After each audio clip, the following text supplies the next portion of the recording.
Hello everyone, how are you? Fine? I am also fine. This is Ramashankar sir, your science teacher. Welcome on my YouTube channel Ramashankar Sharma sir, PCM Guru 2.0. बच्चों, मैंने जैसे कि आपको पहले ही बताया था कि class 10th chapter number 1 force lecture number 3 में एक्सरसाइज 1A के न्यूमेरिकल्स होंगे और each and every numerical will be solved. Okay, तो बच्चों एक टॉपिक रह गया था हमारा जो कि बहुत इंपॉर्टेंट था, वो मैं सोच रहा हूँ कि पहले पढ़ा दूँ. ठीक है बच्चों, क्या था टॉपिक? वो direction of anti clockwise movement and clockwise movement. तो बच्चों ये जानना जरूरी था कि जो हमने क्लॉकवाइज मूवमेंट और एंटी क्लॉकवाइज मूवमेंट पढ़ा था उसकी आखिर डायरेक्शन क्या होती है. ठीक है, अच्छा पहले आपको मोमेंट की मीनिंग मालूम हो जाए कि what is meaning of moment. Moment means turning effect, जो कि लास्ट लेक्चर में मैंने आपको बार बार लेक्चर नंबर 1 और लेक्चर नंबर 2 फिजिक्स में दोनों में बार बार आपको समझाया था कि moment is nothing but only turning effect. तो मोमेंट कुछ और नहीं होता, टर्निंग इफेक्ट होता है. तो क्या टर्निंग इफेक्ट है क्लॉकवाइज और क्या टर्निंग इफेक्ट है एंटी क्लॉकवाइज, यही तो जानना था. तो उनकी डायरेक्शन जान लिए बेसिकली में. What is the direction of clockwise movement and what is the direction of anti clockwise movement. तो आप जैसे कि सपोज दैट मैं देखिए यहाँ पर ड्राइंग बना रखी है, इसमें एक नट है और एक ये स्पैनर है. ठीक है, कभी कभी हम लोग कार की या बाइक का कभी कभी अगर हम लोग व्हील ना बाहर निकलवाना चाहते हैं, जैसे मान लीजिए गाड़ी पंचर हो गई, तो उस केस में क्या करते हैं हम लोग, मैकेनिक के पास जाते हैं और कहते हैं भाई इसका पंचर बना दो. तो वो क्या करता है कि उस व्हील को बाहर निकालता है. तो सबसे पहले उसको उस नट को खोलना पड़ता है जिससे व्हील अटैच है. ठीक है, उस एक्सल पे एक एक्सल होगा, एक्सल पे नट टाइट होगा और उसको ओपन करेगा, एक्सल निकालेगा, तभी जाके व्हील बाहर आता है. ठीक है, उसके बाद वो पंचर बनाता है. तो मान लीजिए उसने एक रेंच लगा के उस नट को ओपन करने की कोशिश की. तो ये बताइए कि ओपन कैसे होगा. जब ऐसे अगर पुश करेगा, रिंच जब नीचे जाएगा तो क्या होता है, बेसिकली नट टाइट होता है. टाइट होता है मतलब वो एक्सल वो नट अंदर जा रहा होता है. ठीक है, और जब इसी स्पैनर को ऐसे ऐसे पुश मारता है, ठीक है ऐसे ऐसे मारता है, जैसे लगाया नट पे और ऐसे पुश मार रहा है, तो ये जब एंटी क्लॉकवाइज टर्न कराएगा तो ये क्या होगा, नट धीरे धीरे बाहर आएगा.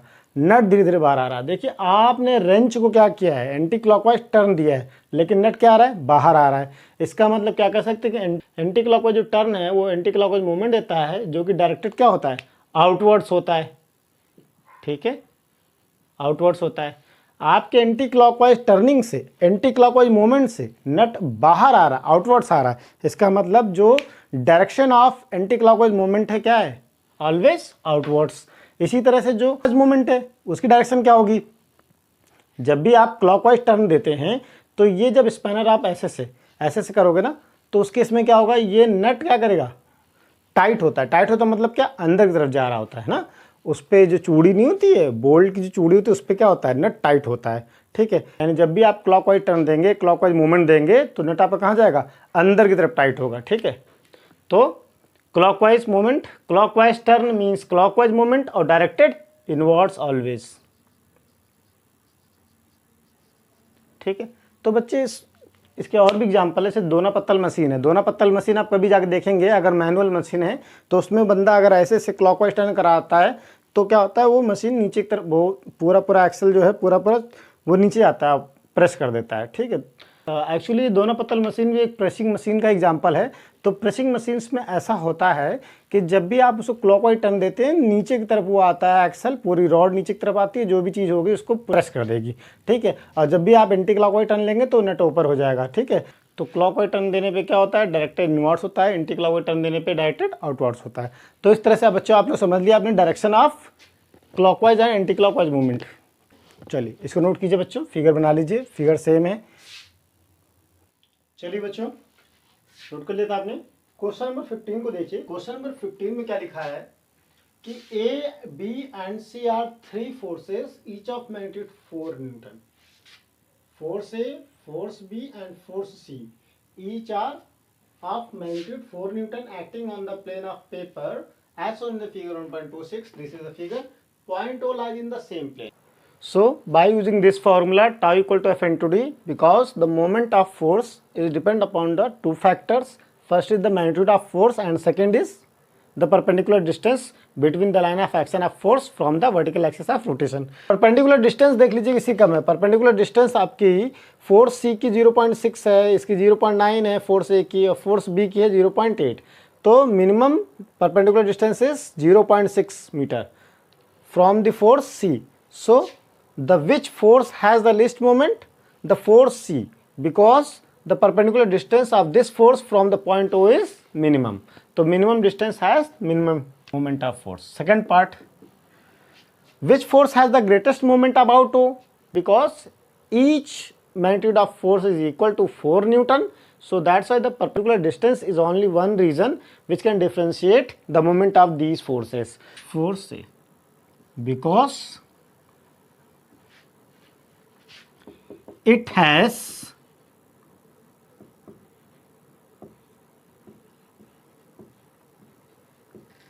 greatest perpendicular distance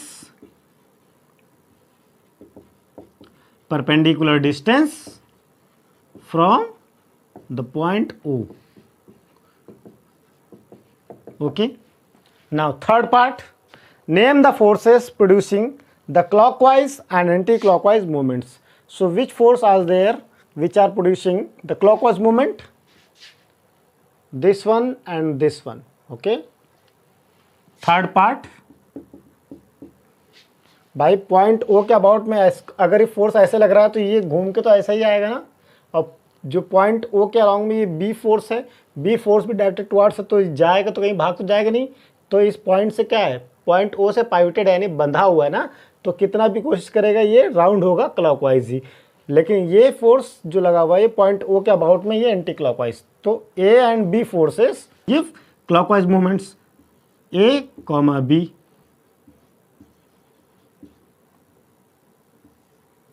clockwise movement. ये ए पार्ट हो गया, ए बी लिख के छोड़ सकते हैं, मैंने इसको डिटेल में लिख दिया क्लॉकवाइज मूवमेंट।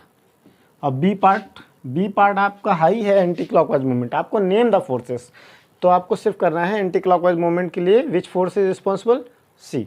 तो बी में आप सी लिख के भी छोड़ देंगे तब भी काम चलेगा, बट हम ये प्रोड्यूस एंटी क्लॉकवाइज मूवमेंट हम पूरा लिख दे रहे हैं, but no need. Okay. 4, what is the resultant torque about point O? Resultant tau A plus tau B plus tau C निकालेंगे तो बताइए क्या आएगा। ये क्लॉकवाइज, ये क्लॉकवाइज, तो क्लॉकवाइज आपके जो फोर्सेस होते हैं वो क्या देंगे, क्लॉकवाइज मूवमेंट देंगे। क्लॉकवाइज मूवमेंट क्या होता है, क्लॉकवाइज मूवमेंट का साइन क्या होता है, नेगेटिव, और एंटी क्लॉकवाइज का पॉजिटिव। तो चलिए रखिए, माइनस टाउ ए टाउ बी टाउ सी कैसे निकलेगा, टाउ ए निकाल लीजिए, टाउ ए निकलेगा एफ इंटू डी, तो फोर्स 4 न्यूटन ही है, डी कितना है टाउ ए के लिए 0.9 है, ठीक, मीटर में है वो न्यूटन में है तो ठीक है, लेकिन एंटी क्लॉकवाइज में सब में नेगेटिव लगेगा, तो -3.6। टाउ बी निकाल लीजिए, टाउ बी कितना आ जाएगा, माइनस करके 4 न्यूटन है और 0.8, तो ये कितना आ जाएगा, माइनस का 3.2 आ जाएगा। टाउ सी निकालिए, कितना आ जाएगा, anti clockwise movement positive 4 newton and 0.6,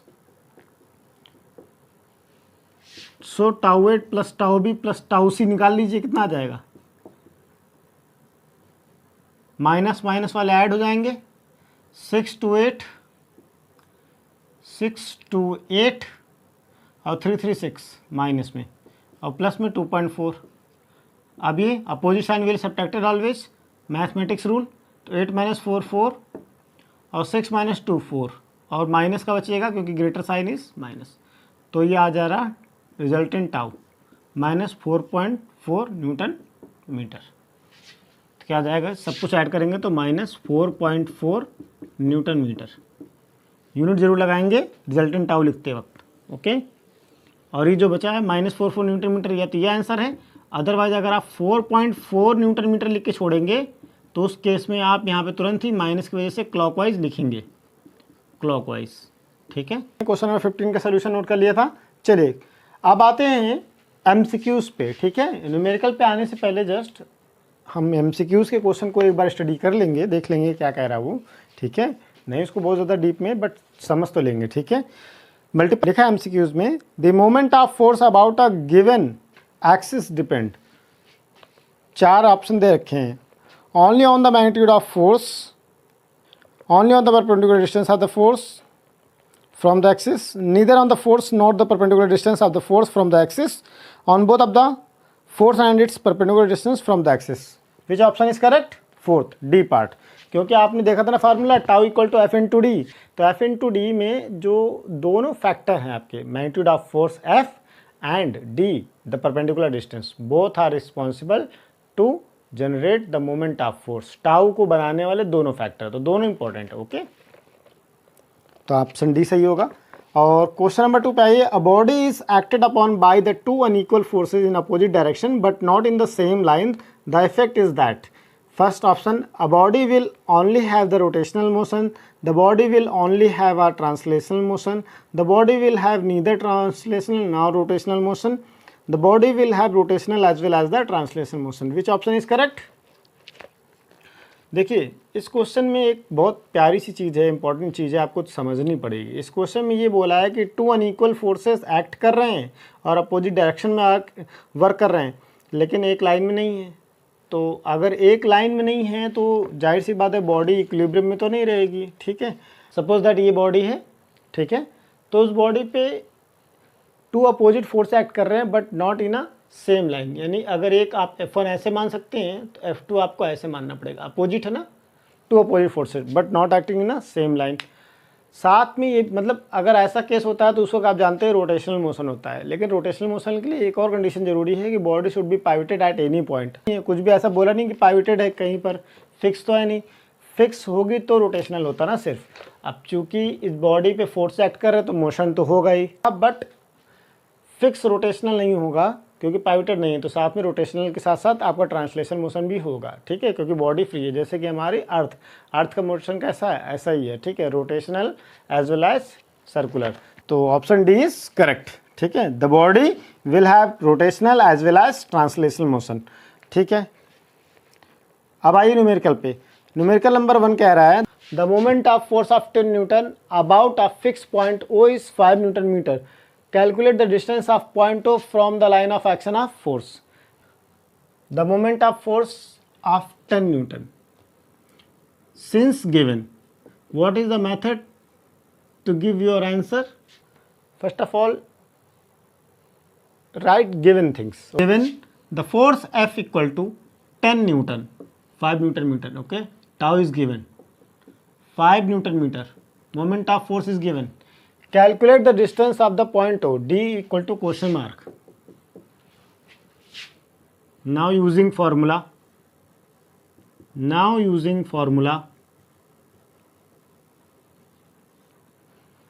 tau equal to F into D means F equal to 10, tau equal to 5, D equal to question mark. Then D equal to 5 by 10 means 0.5. ये आपको आना चाहिए. वैसे कहीं पर अगर 0.5 लिखा है तो आप 1 मान सकते हैं. फिर आप डेसिमल हटाते हैं तो क्या आता है, एक 0 बढ़ता है यहाँ पे.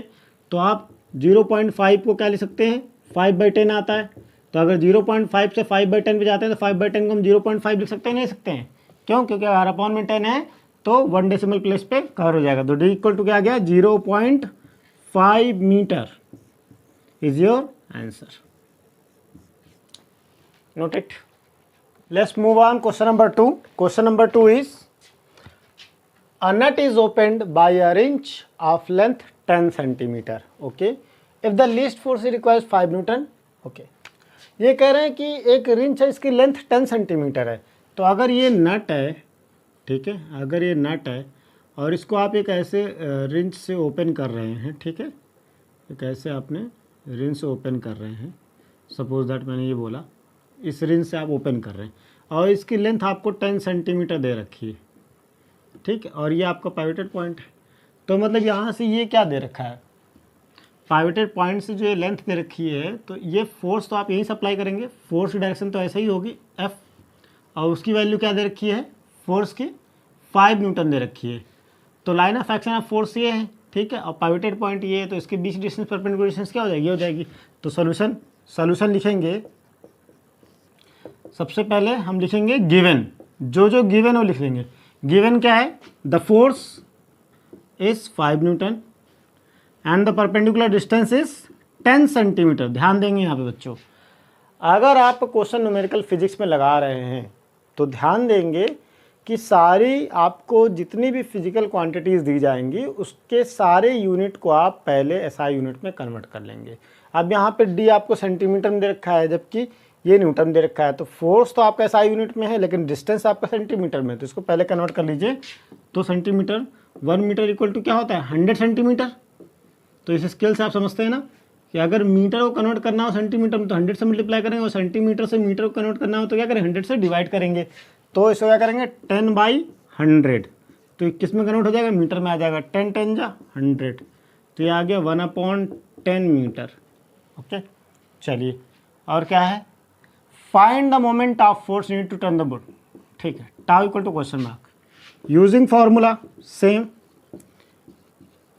Using formula tau equal to F into D. F means 5 Newton, D means 1/10. Again 5/10 will come 0.5 Newton meter. Okay. So tau equal to 0.5 Newton meter is your answer. और एक चीज़ और समझ लीजिए यहाँ पर, अगर ज़्यादा डीप में आंसर लिखना है तो इन्होंने कहा a nut is opened by a wrench. तो कोई नट किसी रिंच से ओपन कब होती है, क्लॉकवाइज या एंटी क्लॉकवाइज, एंटी क्लॉकवाइज। तो इसके आगे भी आप लिख सकते हैं एंटी क्लॉकवाइज, ठीक है, क्योंकि एंटी क्लॉकवाइज में ही ओपन होगा, क्लॉकवाइज में तो ये टाइट होता है। तो यहाँ लिखा है ना nut is opened by a wrench, तो ओपन का मतलब क्या एंटी क्लॉकवाइज। तो आप चाहे तो इसके आगे एंटी क्लॉकवाइज लिख सकते हैं, एंटी क्लॉकवाइज। चलिए क्वेश्चन नंबर 3 पर आइए।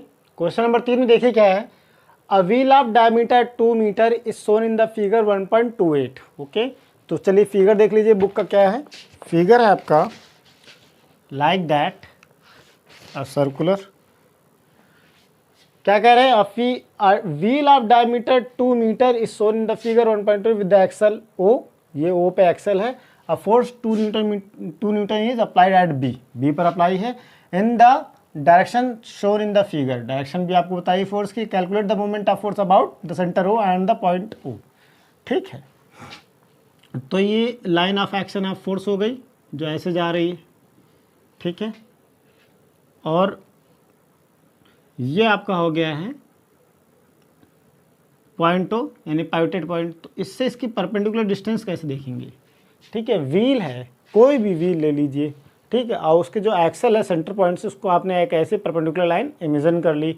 और जैसे मान लीजिए एक बाइक का पहिया है, आप ऐसे हाथ पकड़ लीजिए बाइक के पहिए को, खड़ा खड़ा नहीं, ऐसे हॉरिजॉन्टली लेइंग डाउन ऐसे कर लीजिए, ऐसे पकड़ लीजिए, तो जो उसका सेंटर होल जहाँ पर रॉड लगती है, एक्सल लगता है ना, वहाँ से एक लाइन आप इमेजिन कर लीजिए, ठीक है, और उसके टायर पे ऐसे फोर्स लगाइए 2 न्यूटन का। तो टायर के सरफेस पर अगर आप 2 न्यूटन का फोर्स लगा रहे हैं तो एक्सल जो इसकी वर्टिकल एक्सिस आप इमेजिन की थी वहाँ से इसके बीच की डिस्टेंस क्या हो जाएगी, वो परपेंडिकुलर डिस्टेंस होगी। तो यहाँ पर 3D फिगर में अगर आप बनाएंगे तो शायद समझ ना पाएँ, लेकिन अगर हम आपको दिखाना चाहें तो ये ऐसे करीब जाएगी, ठीक है, तो उसकी परपेंडिकुलर डिस्टेंस क्या होगी, ये होगी ना, ठीक, और ये कितनी है, डायामीटर कह रहा है वो, सेंटर ओ बोल रहा है, सेंटर ओ है तो ए टू बी पूरी डायामीटर हो जाएगी, the line joining two point A B passing through O is called diameter. तो पूरी 2 मीटर है तो सेंटर ओ से लेकर यहाँ तक कितनी हो जाएगी 1 मीटर हो जाएगी, और इसी फोर्स के अगर पॉइंट ए से डिस्टेंस लेंगे तो क्या हो जाएगी 2 मीटर हो जाएगी, है ना, क्योंकि डायमीटर आपको 2 मीटर दे रखी है। चलिए पार्ट फर्स्ट लगा रहे हैं, सिंस गिवन, हमें गिवन क्या है बेटा, हमें गिवन है force equal to the magnitude of force is 2 newton, okay, and about the centre O बोल रहा है ना, तो ओ बी कितना है, D equal to O B equal to 1 metre and tau about O is question mark, using formula tau equal to F into D. Force की value 2 newton और D की वैल्यू 1 मीटर, पहले O B लिखेंगे फिर 2 into 1 equal to 2 newton metre, ठीक है, 2 newton metre, tau about O 2 newton metre, अब बताना है कि क्लॉकवाइज है कि एंटी क्लॉक। पूरा आंसर बेटा तभी कंप्लीट माना जाएगा जब आप इसको क्लॉकवाइज या एंटी क्लॉकवाइज ही बता देंगे। तो चलिए अब आप बताइए, अगर पॉइंट ओ के अबाउट में फोर्स देख रहे हैं, क्या है आपका फॉरवर्ड है ना, तो वो इसको क्लॉकवाइज टर्न देगा एंटी क्लॉकवाइज देगा? क्लॉकवाइज टर्न देगा। तो क्लॉकवाइज टर्न देगा तो जो मोमेंट आएगा वो क्या क्या है, क्लॉकवाइज। क्लॉकवाइज, ये पूरा आंसर ऐसे माना जाएगा। 2 न्यूटन मीटर नोट कीजिए। अब इसका सेकंड पार्ट देखिए, क्या कह रहा है, अबाउट द पॉइंट ए, ठीक है, फिर लिखेंगे since given F equal to 2 newton and A B, about A मानना ना, पॉइंट ए को मानना है, तो perpendicular distance will be A B equal to, यानी distance perpendicular distance A B equal to 2 metre and tau about A question mark. Then using formula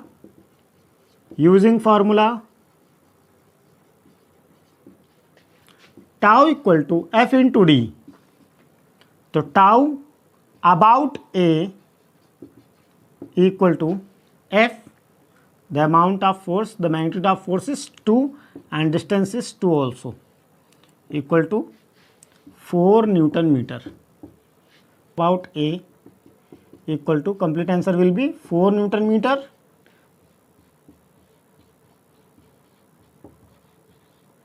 जब भी आप आंसर लिखेंगे, टाउ की वैल्यू, मोमेंट ऑफ फोर्स की value लिखेंगे, तो बेटा वहां पर आप क्लॉकवाइज या एंटी क्लॉकवाइज जरूर मेंशन करें, कंप्लीट आंसर माना जाता है। ओके, चलिए नोट कीजिए।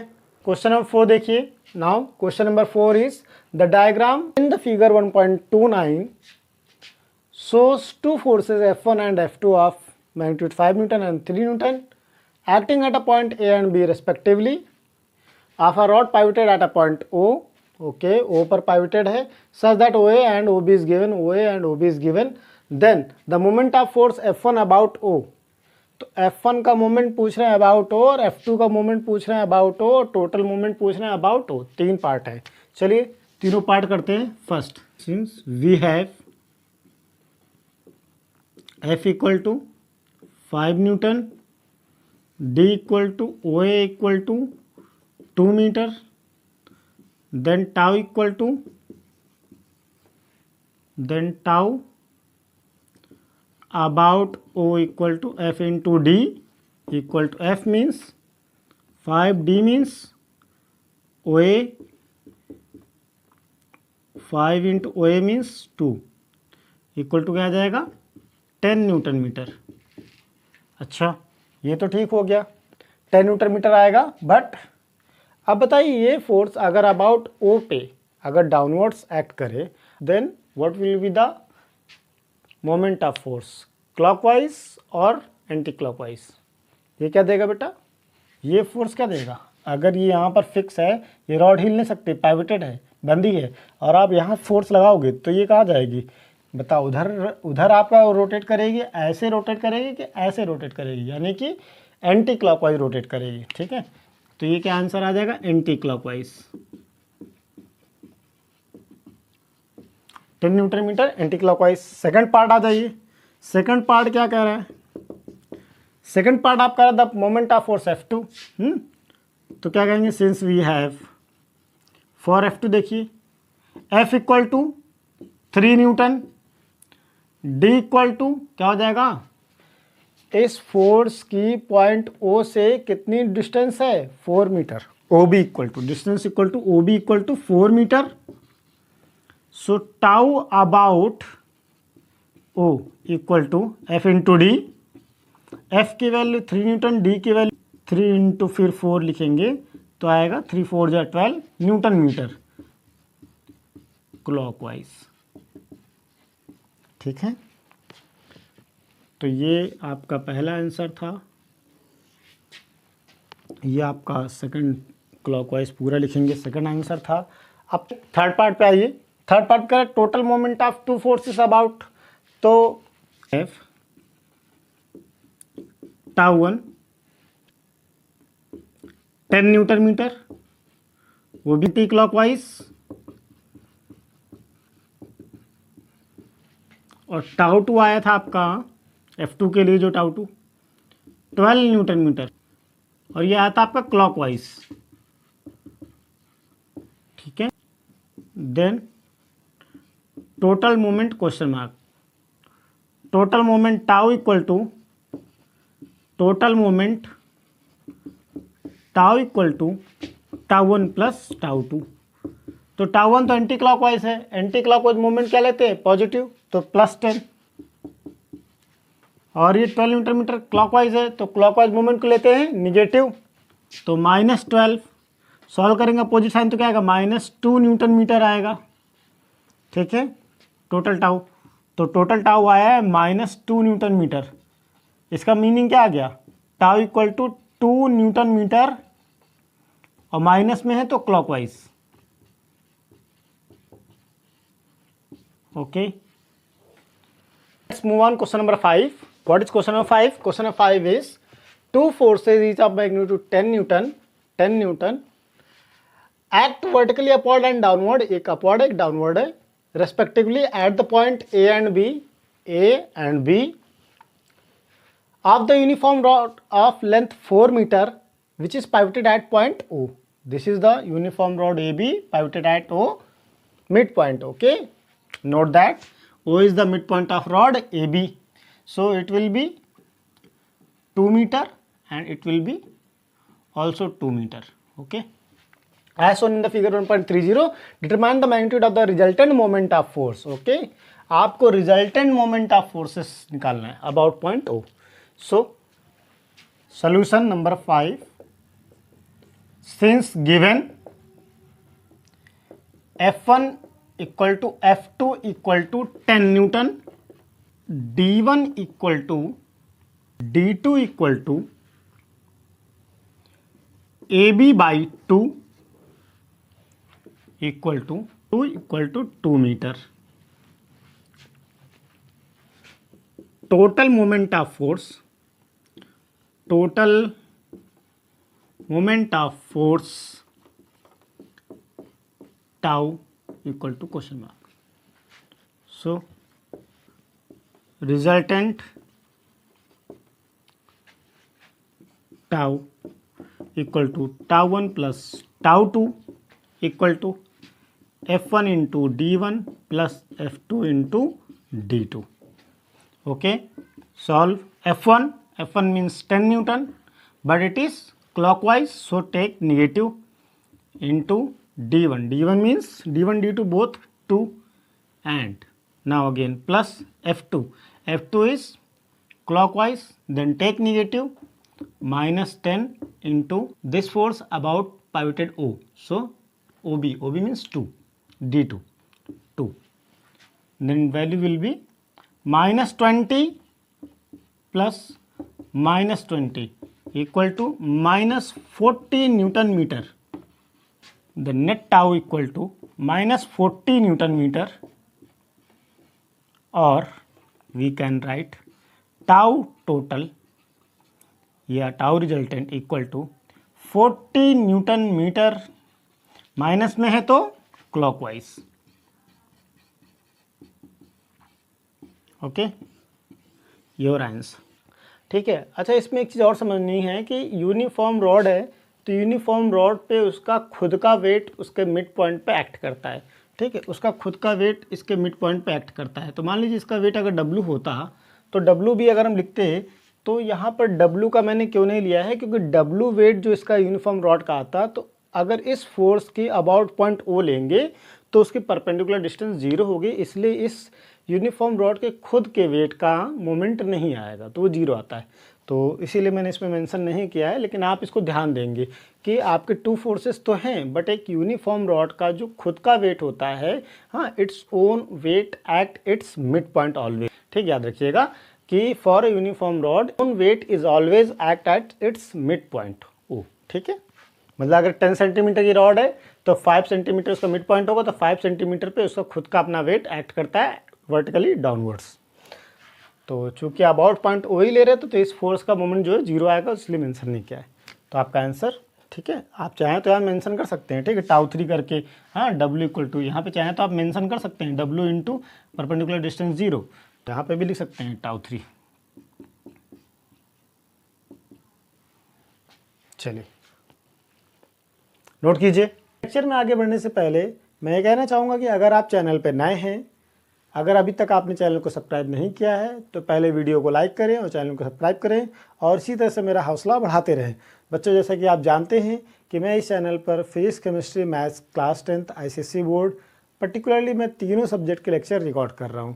तो आपकी वीडियो के लाइक्स, आपके चैनल के सब्सक्रिप्शन ही मेरा हौसला बढ़ाएंगे। इसलिए मैं रिक्वेस्ट करता हूं कि अगर अभी तक आपने चैनल को सब्सक्राइब नहीं किया है तो चैनल को सब्सक्राइब करें और वीडियो को बच्चों ज़रूर लाइक कर दें। ओके बच्चों, मैं अपनी बात को यहीं पर ख़त्म करता हूँ और बिना देर किए हुए अपने लेक्चर को स्टार्ट करता हूँ। क्वेश्चन नंबर 6 में देखिए। क्वेश्चन नंबर 6 में बच्चों, क्वेश्चन नंबर 6 में जाने से पहले मैं आपको एक बात बता दूं कि जैसे क्वेश्चन जितने भी हैं, आपको मान लीजिए कोई भी बॉडी दी जाएगी, जनरली आपको रॉड दी जाती है, ठीक है।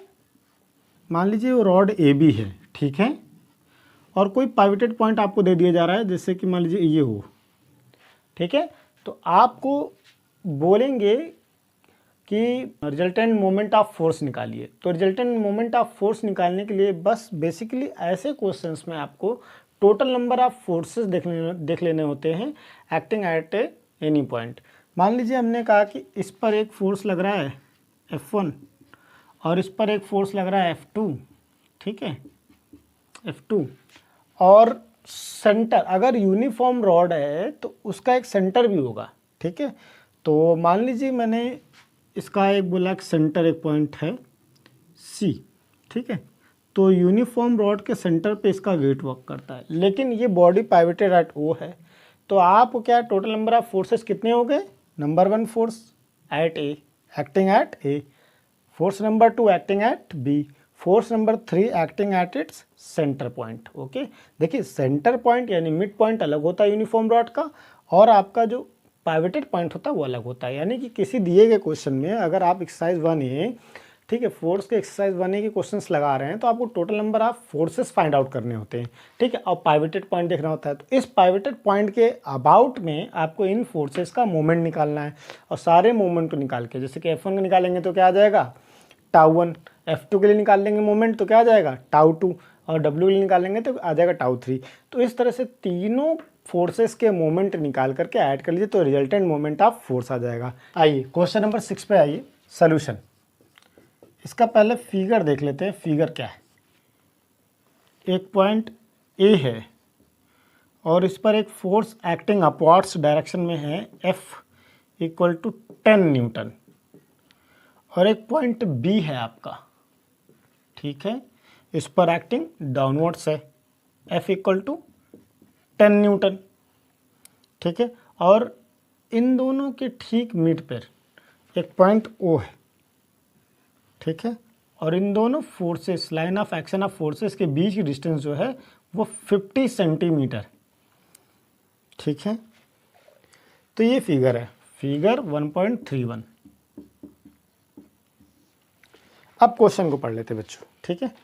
क्वेश्चन क्या कर रहा है? In figure 1.31 shows that two forces each of magnitude 10 Newton acting at point A and B, point A पर, point B पर, separation of 50 centimeter in opposite directions, calculate the resultant moment of two forces about the point A। अब आपको देखना है कि ये force, इस figure में टोटल नंबर ऑफ फोर्सेस क्या है? This force and this force. इस क्वेश्चन में 3 पॉइंट दिख रहे हैं आपको ना, पॉइंट A, पॉइंट B और पॉइंट O।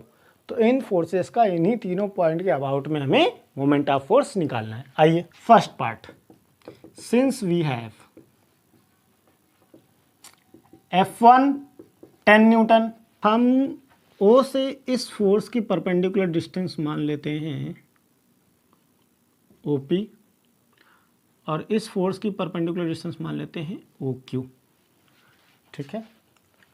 और D1 इक्वल टू हो जाएगा, फर्स्ट पार्ट में अबाउट A करना है, अबाउट A, तो D1 इक्वल टू इसका, अगर F1 का, ये F1 मान लेते हैं और ये F2 मान लेते हैं, दोनों इक्वल हैं, तो अबाउट पॉइंट A अगर निकाल लें इस फोर्स का परपेंडिकुलर डिस्टेंस तो क्या आएगा? इसी पॉइंट पर एक्ट हो रहा है तो क्या हो जाएगा? परपेंडिकुलर डिस्टेंस 0 हो जाएगी। जिस पॉइंट से आपको लाइन ऑफ एक्शन फोर्स की परपेंडिकुलर डिस्टेंस निकालनी है, उसी पॉइंट पे तो अप्लाई हो रहा है। मान लीजिए कि ये पाइवोटेड पॉइंट होता है और ये line of action of force है, तो पाइवोटेड पॉइंट से line of action of force की आप डिस्टेंस निकालते थे ऐसे परपेंडिकुलर ड्रॉ करके। लेकिन अगर यही line of action of force, मतलब ये अगर मान लीजिए यहाँ आती तो परपेंडिकुलर डिस्टेंस ये क्या कम हो जाती। अगर ये फोर्स और पास आ जाता तो क्या होता, line of action of force से पाइवोटेड पॉइंट की डिस्टेंस और कम हो जाती। लेकिन अगर यही फोर्स इसी पॉइंट पर आकर अगर एक्ट कर जाए तो बताइए परपेंडिकुलर डिस्टेंस अब क्या हो जाएगी, जीरो हो जाएगी। डिस्टेंस की वैल्यू क्या हो जाएगी, जीरो हो जाएगी। तो याद रखना है कि अगर किसी पाइवोटेड पॉइंट से ही अगर फोर्स जा रहा है, पास हो रहा है, तो उस वक्त उसकी परपेंडिकुलर डिस्टेंस क्या होती है, जीरो होती है। तो d equal to zero, then τ1 equal to F1 into d1 equal to क्या, 10 into zero equal to 0 newton metre. ठीक है, एंड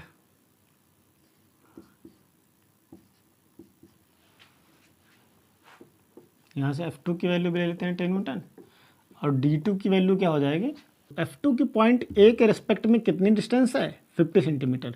मतलब अगर F2 का लाइन ऑफ एक्शन ऑफ देखेंगे, line of action of force, तो ये लाइन आएगी और पॉइंट A से इसकी परपेंडिकुलर डिस्टेंस क्या हो जाएगी, 50 सेंटीमीटर। ठीक है, तो 50 सेंटीमीटर है, इसको मीटर में कन्वर्ट करें क्योंकि अगर फोर्स न्यूटन में है तो डिस्टेंस मीटर में होनी चाहिए। तो 5/10 0.5 मीटर। τ2 इक्वल टू क्या हो जाएगा, F2 इंटू D2। अच्छा ये देखिए, अगर इस पॉइंट के अबाउट में F2 का अगर हम देखेंगे मोमेंट ऑफ फोर्स, तो ये क्या आ जाएगा, इस पॉइंट के अबाउट में F2 क्या हो जाएगा, क्लॉकवाइज हो जाएगा। तो क्लॉकवाइज निगेटिव लेते हैं तो क्या आ जाएगा, 10 इंटू 5/10, 10 कैंसिल हो जाएगा और क्या आ जाएगा, -5 न्यूटन मीटर। या आप इसको क्या कह सकते हैं, 5 न्यूटन मीटर, और ये क्लॉकवाइज बोल सकते हैं, माइनस हटा करके आप क्लॉकवाइज लिख दीजिए। तो ये आ गया τ2। So resultant moment of force about point A τ equal to τ1 plus τ2। तो τ1 की वैल्यू 0 थी और इसकी वैल्यू -5 न्यूटन मीटर थी। तो इसको सॉल्व करने पे क्या आ रहा था, 5 न्यूटन मीटर। तो τ की वैल्यू क्या आ गई, 5 newton metre clockwise. Resultant moment क्या आ जाएगा, नेट बोल सकते हैं, रिजल्टेंट बोल सकते हैं। ठीक है, tau means moment of force, net tau means resultant moment of force equal to 5 newton metre clockwise. Second part देखिए, सेकंड पार्ट में क्या कर रहा है, अबाउट पॉइंट बी बोल रहा है। ठीक है, अब अबाउट पॉइंट बी लेना है, यानी पाइवोटेड इसको कर दिया, पॉइंट बी को कर दिया। तो पॉइंट बी के रिस्पेक्ट में there are two forces, F1 and F2। तो F2 का इस बार क्या हो जाएगा, जीरो हो जाएगा, क्योंकि अबाउट पॉइंट बी निकाल रहे हैं और पॉइंट बी से ये फोर्स आ रहा है, यानी कि बी के लिए परपेंडिकुलर डिस्टेंस जीरो हो जाएगी। तो उस केस में F2 का जो मोमेंट आएगा वो जीरो आ जाएगा, 0 न्यूटन मीटर। तो पॉइंट बी के रिस्पेक्ट में इसकी डिस्टेंस, इस फोर्स का लाइन ऑफ एक्शन ये ले लीजिए। ठीक है, तो इस फोर्स की पॉइंट बी के रिस्पेक्ट में डिस्टेंस कितनी हो जाएगी, ये पूरी। ठीक है, चलिए, तो F1 इक्वल टू 10 न्यूटन, उस केस में D1 इक्वल टू सीधे सीधे क्या, PQ ले लेंगे पॉइंट बी के रिस्पेक्ट में, और PQ की वैल्यू क्या है, 50 सेंटीमीटर। तो 50 सेंटीमीटर को आप सॉल्व कर लेंगे, 50/100 कर लेंगे तो मीटर में आ जाएगा, और इसको सॉल्व करेंगे तो क्या आ जाएगा, 5/10 मीटर।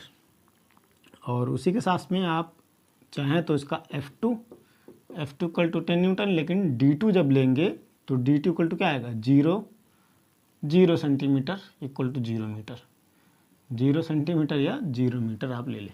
ठीक है, so resultant moment of force about point B, tau निकालेंगे तो क्या आ जाएगा, τ1 प्लस τ2। τ1 क्या है बेटा, moment of force about point B of this force, और τ2 क्या है, moment of force this force about point B. तो इस फोर्स के लिए τ1 है, इस फोर्स के लिए τ2 है। चलिए सॉल्व कर लेते हैं। τ1 F1 इंटू D1, 10 एंड 5/10, ठीक है।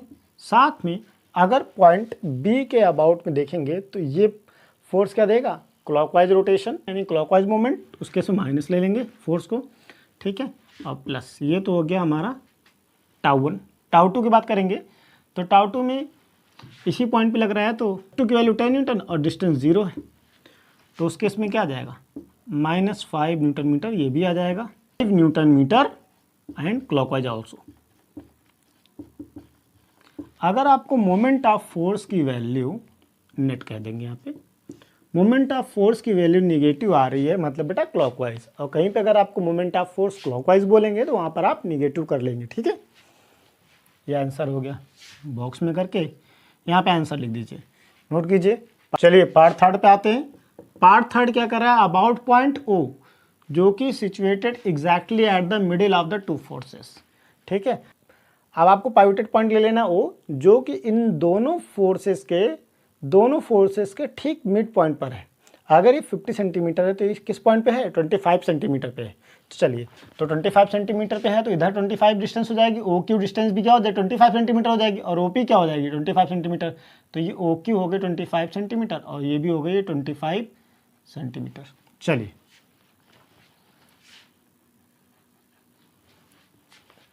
Since we have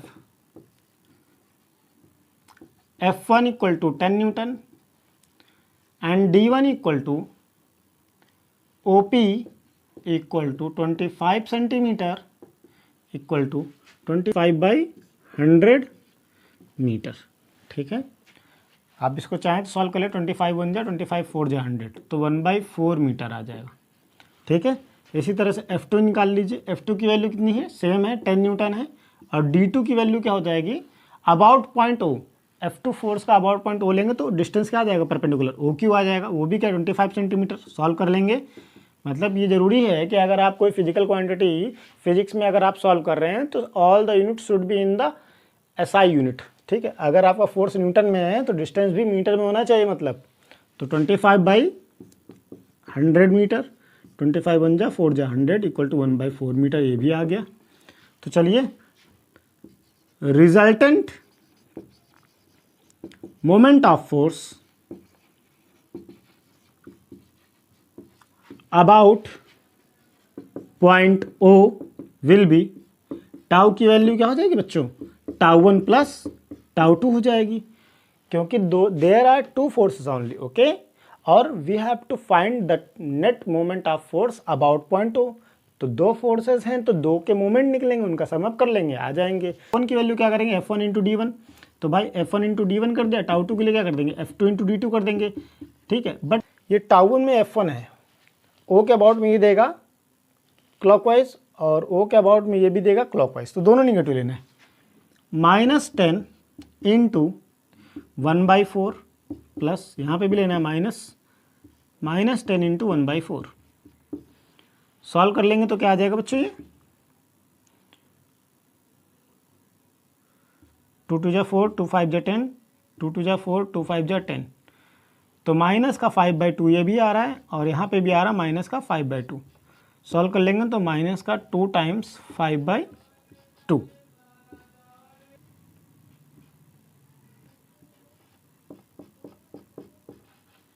-5 newton metre. तो नेट रिजल्टेंट की वैल्यू क्या आ गई, -5 न्यूटन मीटर, या आप इसको कह सकते हैं 5 न्यूटन मीटर, माइनस का मतलब क्लॉकवाइज, ओके।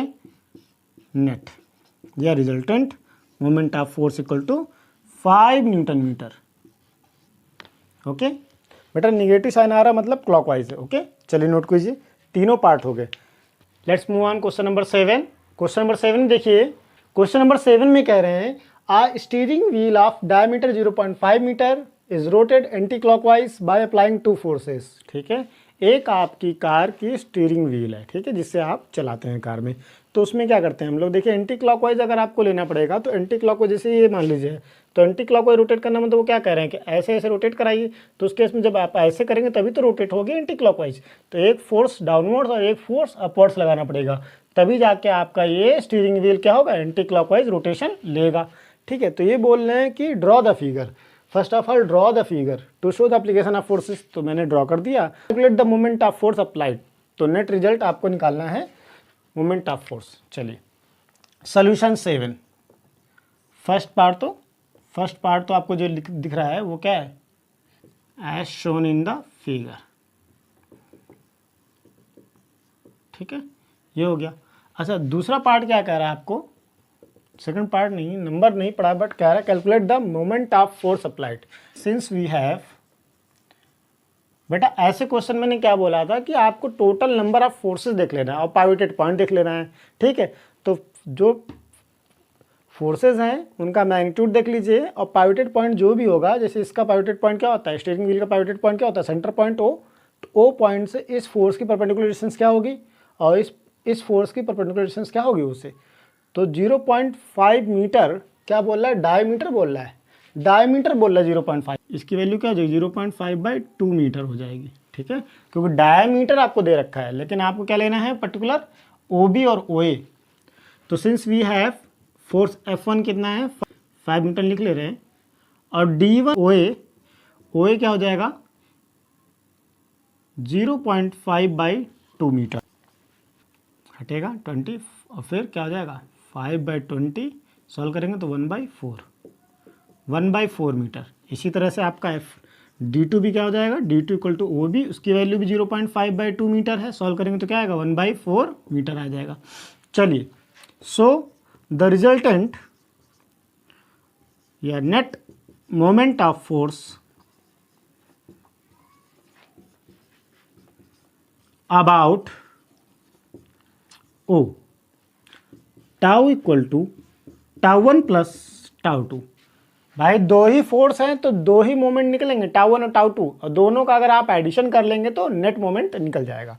चलिए F1 × D1 करना है और प्लस F2 × D2 करना है। बस जब आप फोर्स की वैल्यू लेंगे तो ये क्या है एंटी क्लॉकवाइज, वो भी क्या है एंटी क्लॉकवाइज।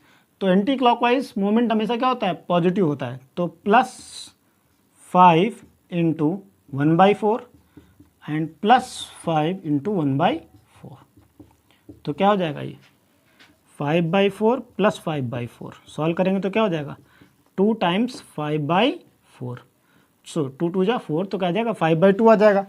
नेट टाउ की वैल्यू क्या आ गई 5/2 = क्या आ जाएगा 2.5 न्यूटन मीटर। और देखिए प्लस में आया है तो ये आ गया, आप इसको क्या कर सकते हैं सीधे सीधे, टाउ नेट = 2.5 न्यूटन मीटर, और प्लस में आया है तो इसके साथ में आप एंटी क्लॉकवाइज लिख दीजिए, anti clockwise perfect answer. Okay, अगर ज़्यादा परफेक्ट आंसर लिखना चाहते हैं तो ऐसे, यहाँ पे अगर साइन दिखाते हैं तब भी मीनिंग वही है, अगर यहाँ माइनस दिखाते तो अपने आप क्लॉकवाइज हो जाता। अब यहाँ पे पॉजिटिव आया है तो आप यहाँ लिखेंगे एंटी क्लॉकवाइज। नोट कीजिए क्वेश्चन नंबर 8 को देखिए, क्या लिखा हुआ है क्वेश्चन नंबर 8 में, अ यूनिफॉर्म मीटर रूल इस पाइवोटेड एट मिड पॉइंट, यानी कि इसका जो खुद का वेट होगा वो मिड पॉइंट पर वर्क करेगा vertically downwards. A weight of 50 gram force is suspended at the end of it, किसी एंड पर एक आपका ये एक्ट कर रहा है। चलिए आइए इसका फिगर बनाते हैं सबसे पहले। मतलब एक यूनिफॉर्म मीटर रूल मान लीजिए हमने ए बी लेट किया है, ठीक है, एक ए बी आपका मीटर रूल है, ठीक है, और इसका मिड पॉइंट जो है वो आपका हो गया पाइवोटेड पॉइंट, ठीक है, जिस पर इसका खुद का वेट वर्क करेगा, ठीक है। और कह रहे हैं कि किसी एक एंड पे 50 ग्राम फोर्स, मान लीजिए कि मैंने ए पे लेट किया है कि 50 ग्राम फोर्स आपका एक्ट कर रहा है, ठीक है। वेट इज़ द फोर्स, अगर वेट कह रहे हैं तो वो भी फोर्स है, ठीक है। और आपको बताया थे कि फोर्स की यूनिट क्या क्या होती है, न्यूटन होती है और केजीएफ होती है एसआई में, ठीक है, किलोग्राम फोर्स। और सीजीएस में ये हो जाएगा ग्राम फोर्स और ये हो जाएगा न्यूटन की जगह डाइन। तो ये सब आपकी यूनिट्स हैं, याद रखिए, ठीक है, फोर्स की यूनिट है। तो ये ग्राम फोर्स क्या हुआ, एक फोर्स ही है, ठीक है, weight is the force. Question क्या कह रहा है, then where should a weight of 100 GF be suspended to keep the rule horizontal. Keep the rule horizontal का मीनिंग क्या है कि 100 ग्राम फोर्स को हम किस जगह पर इस मीटर रूल के किस पॉइंट पर प्लेस करें कि आपका ये रॉड क्या हो जाए इक्विलिब्रियम में आ जाए, यानी बैलेंस रहे, ठीक है। तो अगर मीटर रूल है तो इसका मतलब ए से बी तक की बीच की दूरी कितनी होगी 100 सेंटीमीटर की होगी, 1 मीटर का मतलब 100 सेंटीमीटर की होगी, ठीक है। तो ये कहाँ पर होगा, 50 सेंटीमीटर मार्क पे होगा मिड पॉइंट, ठीक है। तो मान लीजिए कि मैं कह रहा हूँ कि इस पॉइंट सी पर, मैं सी पर जिसकी डिस्टेंस यहाँ से मैं डी मान लेता हूँ, सी पर मैं 100 ग्राम ऑफ फोर्स को लगाऊंगा। अच्छा, मैंने ओ के राइट में क्यों सी का पॉइंट लेट किया, क्यों वहाँ पर गेस किया कि कुछ ओ से कुछ डिस्टेंस डी पर जाकर सी पॉइंट एक पड़ेगा, उस पॉइंट पर हम 100 ग्राम फोर्स अप्लाई करेंगे। क्यों भाई, देखिए आप समझिए, अगर आपके इस रॉड का देखा जाए, इस रॉड का अगर एक एंड ए पर 50 ग्राम फोर्स आपने अप्लाई किया है, तो उस केस में ये रॉड क्या करेगी, कैसा टर्न लेगी, एंटी क्लॉकवाइज टर्न ले लेगी। तो इसको बैलेंस करने के लिए अगर आपने इधर ओ के लेफ्ट में ही अगर वो फोर्स अप्लाई कर दिया 100 ग्राम फोर्स का, तो और तेज से टर्न ले लेगी, यानी एंटी क्लॉकवाइज टर्न हो जाएगा। लेकिन आप क्वेश्चन में करें नहीं, हमें बॉडी को इक्विलिब्रियम में लाना है, क्या करना है, बैलेंसिंग कंडीशन में लाना है। तो बैलेंस करने के लिए पक्का हो गया कि आप लेफ्ट साइड में तो किसी पॉइंट पर आप 100 ग्राम फोर्स को नहीं अप्लाई करेंगे, तो 100 ग्राम फोर्स को आप ओ के राइट साइड में ही अप्लाई करेंगे अगर बैलेंसिंग करनी है तो। लेकिन वो नहीं बताया कि कितने डिस्टेंस पर, सेट कर लिया है कि डी सेंटीमीटर डिस्टेंस पर एक पॉइंट सी पड़ता है, किसी मार्क पर होगा, उस पॉइंट पर हमने अप्लाई किया है। यहाँ से बच्चों क्वेश्चन डिफरेंट होने वाला है, ठीक है। मैंने आपको पहले बताया था एक से लेकर क्वेश्चन नंबर 1 से लेकर 7 तक का पैटर्न तो tau equal to F into D के फॉर्म पे था, बट यहाँ से क्वेश्चन नंबर 8 से आपका थोड़ा सा पैटर्न इंपॉर्टेंट होने वाला है कि यूनिफॉर्म मीटर रूल आ जाएगा और आपको यहाँ पे प्रिंसिपल ऑफ मोमेंट्स का यूज़ करना पड़ेगा, ठीक है। अच्छा, प्रिंसिपल ऑफ मोमेंट्स का जब यूज़ करना पड़ेगा तो एक बात मुझे और याद आ रही है, वो आपको बताना बहुत ज़रूरी है। देखिए, हम जैसे कभी कभी हमें डाउट हो जाता है कि प्रिंसिपल ऑफ मोमेंट में हम क्यों बार बार लिख देते हैं कि sum of anti clockwise equal to sum of clockwise movement, ऐसा क्यों लिख देते हैं। अच्छा बताइए, स्टेट ऑफ इक्विलिब्रियम में क्या हुआ था कि the algebraic sum of all moments should be zero. मतलब क्या होता है कि अगर हम यहाँ पे सारे sum of all clockwise moment ले लें और यहाँ पे ले लें sum of all anti clockwise movement ले लें, तो उसका सम क्या, जीरो आता है। अच्छा, आपको पता है क्लॉकवाइज वाले क्या होते हैं, निगेटिव, और एंटी क्लॉकवाइज वाले पॉजिटिव। तो माइनस टाइम आ जाएगा sum of all clockwise movement, और यहाँ क्या आ जाएगा, प्लस में आ जाएगा sum of all anti clockwise movement equal to zero. अब sum of anti clockwise movement निकालेंगे, sum of all anti clockwise movement निकालेंगे तो क्या है, निगेटिव उधर जाके हो जाएगा लेफ्ट, राइट में पॉजिटिव, यानी सम ऑफ ऑल क्लॉकवाइज मूवमेंट हो जाएगा। तो बच्चों आप बिल्कुल कंफ्यूज ना होइएगा कि जब आप सीधे ये सम ऑफ ऑल ये वाला जब मेथड लगाते हैं तो आप यहाँ पे उठा के आप निगेटिव पॉजिटिव पुट करने लगे, ऐसा नहीं करिएगा। क्योंकि ये जब प्रिंसिपल बना था, प्रिंसिपल ऑफ मोमेंट, तभी आपका ये रिजल्ट आया था, तभी जब आपने एल्जेब्रिक सम जीरो किया था उस वक्त आपने साइन रख दिया था। तो एक बार आपने साइन रखा तब ये रिजल्ट आया था। तो ऐसा ना करें कि बहुत लोग उठा के यहाँ पे फिर साइन डाल लगते हैं। एक बार जब आपने साइन पुट कर दिया है तो बेटा दोबारा नहीं पुट करेंगे। इस तरह के क्वेश्चन जितने भी क्वेश्चन प्रिंसिपल ऑफ मोमेंट्स लगेंगे तो या तो आप इस तरह से लिखेंगे तब आप साइन रख देंगे, और इस तरह से लिखेंगे तब आप साइन नहीं लगाएंगे, ठीक है। चलिए, नहीं तो अभी मैं क्वेश्चन में करूँगा तो यहाँ पे सारे एंटी क्लॉकवाइज मूवमेंट का सम अप कर लूँगा और यहाँ पे क्लॉकवाइज मूवमेंट का सम अप कर लूँगा, लेकिन निगेटिव साइन नहीं लगाऊंगा। तो आप लोग कहेंगे कि अरे क्लॉकवाइज मूवमेंट में आप तो निगेटिव साइन नहीं लगा रहे हैं, जबकि आपने पहले सारे 1 to 7 तक क्वेश्चन जितने भी किए उसमें आपने जब क्लॉकवाइज मूवमेंट लिए हैं तो उसके साथ आपने माइनस साइन लिया है। लेकिन जब आप यहाँ पे सम ऑफ ऑल क्लॉकवाइज मूवमेंट ले तो नहीं ले रहे हैं। तो बेटा ये ना प्रिंसिपल ऑफ मूवमेंट है, यहाँ पर आपको ये रिजल्ट इसको सॉल्व करने पर ये आया था। तो हम बार बार साइन नहीं रखेंगे, ध्यान दीजिए, एक बार हमने इसको साइन रख करके रिजल्ट ला दिया है, ठीक है। जो मैं कह रहा था वो ये, since we know in the state of equilibrium, कि इक्विलिब्रियम के स्टेट में the algebraic sum of all moment क्या होता है, जीरो हो जाता है, यानी कि sum of anti clockwise sum of all clockwise moment equal to zero. तो अगर यहाँ पर हम एंटी क्लॉकवाइज को पॉजिटिव ले लें और क्लॉकवाइज को सबको निगेटिव ले लें और सॉल्व करेंगे तो ये पॉजिटिव वाला लेफ्ट में रह जाएगा और निगेटिव वाला जब राइट में जाएगा तो क्या हो जाएगा, पॉजिटिव हो जाएगा। तो ये आपका फॉर्म बन जाएगा। तो जब भी आप प्रिंसिपल ऑफ मूवमेंट को यूज़ करेंगे तो या तो आप इस कंडीशन को लिखेंगे या तो इस कंडीशन को लिखेंगे। अब चूंकि जब आप जान ही गए हैं इस कंडीशन से ये कंडीशन आती है और यहाँ पे ऑलरेडी साइन पुट करा हुआ है, तो इस कंडीशन में जब आप इसको अप्लाई करेंगे तो साइन दोबारा पुट नहीं करेंगे। तो चलिए इस केस में हम लगाते हैं। तो अबाउट पॉइंट लेना है ओ, ये एंटी क्लॉकवाइज है और W neither anti clockwise nor clockwise, क्योंकि एट सेम पॉइंट लग रहा है पाइवोटेड पॉइंट पे वो रोटेशन नहीं देगा, और ये आपका देगा क्लॉकवाइज। तो ये हो गए 50। अच्छा, ये ग्राम फोर्स में है तो ये डिस्टेंस किस में लेनी है, सेंटीमीटर में लेनी है। तो एंटी क्लॉकवाइज करिए, 50 into 50 centimetre equal to W कहीं ले लीजिए, कोई दिक्कत नहीं है। तो W का डिस्टेंस 0 हो जाएगा और प्लस 100 ग्राम फोर्स का डिस्टेंस आपको पता नहीं है, OC आपने लिखा है, परपेंडिकुलर डिस्टेंस OC। तो इसको सॉल्व कर लेंगे, 5 5 25 00 और ये 0 हो जाएगा और इसकी वैल्यू आ जाएगी 100 इंटू OC की मीनिंग कितनी है D। तो सॉल्व कर लेंगे तो D इक्वल टू क्या आ जाएगा 25 सेंटीमीटर, ठीक है, equal to OC।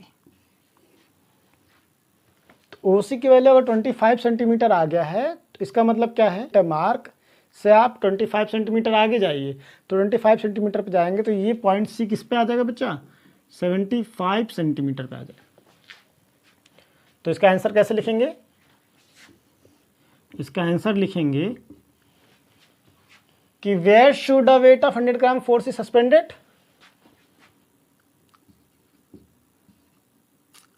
at a distance 25 centimeter in the right side of O। ठीक है, या आप इसको कैसे लिख सकते हैं, at 75 centimetre mark on the metre rule. ठीक है, आप ऐसे भी लिख सकते हैं कि where should place 100 gram force, तो 100 gram force is to be placed at 75 centimetre mark on the metre rule to keep the rule horizontal. Okay, आप ये भी बोल सकते हैं कि भाई 50 सेंटीमीटर लेफ्ट में था, ओ के राइट में भी 50 सेंटीमीटर, या आप ये बोल सकते हैं इसमें at 25 centimetre distance from other end. ठीक है भाई, टोटल ओ बी कितना है 50 सेंटीमीटर, अगर ये आपका ओ सी आपका 25 सेंटीमीटर तो ये सी भी कितना बचा है, वो भी 25 सेंटीमीटर बचा। तो आप ये कह सकते हैं ना कि दूसरे एंड से 25 सेंटीमीटर पे प्लेस कर सकते हैं। ठीक है, you can write we should place 100 gram of force 25 centimetre from the other end also. Thank you for watching this video. Keep supporting on my YouTube channel, Ramashankar Sharma Sir, PCM Guru 2.0. So thank you again. Thank you so much.